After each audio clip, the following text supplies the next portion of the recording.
காட்டு போர்.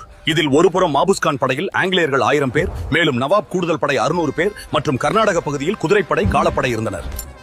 மறுமுனையில் பூலித்தேவர் ஆகிய எனது படையின் 1000 வீரர்கள், மேலும் திருவலாங்கூர் மன்னரின் அனுப்பிய 2000 வீரர்கள் இருந்தனர்.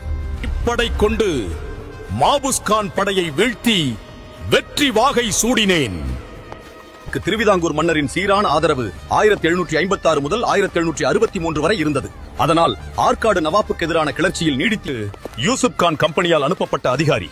அவர் திருச்சியில் என்னை தாக்க கம்பெனியால் அனுப்பப்படும் பீரங்கி வெடிமருந்து வரும் வரை காத்திருந்தார். 1760 ஆண்டு செப்டம்பர் பீராங்கி படை வந்து சேர்ந்தன.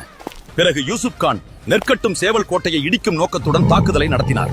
மாதங்கள் நீடித்த தாக்குதல் மே 16,761 ஆண்டு நெற்கட்டும், சேவல், வாசுதேவநல்லூர் மற்றும் பனையூர் ஆகிய 3 கோட்டைகளை யூசுப் கான் கைப்பற்றினார்.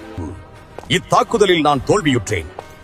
அதற்கான காரணம் பிரெஞ்சுக்காரர்களிடமிருந்து உதவி வரவில்லை.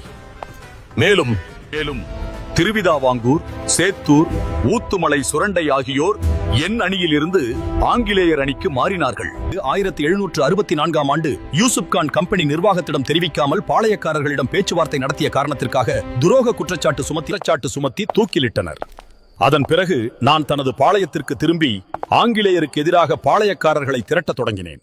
இம்முறை 1767 ஆண்டு கம்பெனி நிர்வாகத்தால் அனுப்பப்பட்ட கேப்டன் கேம்பல் என்னை தோற்கடித்தார்.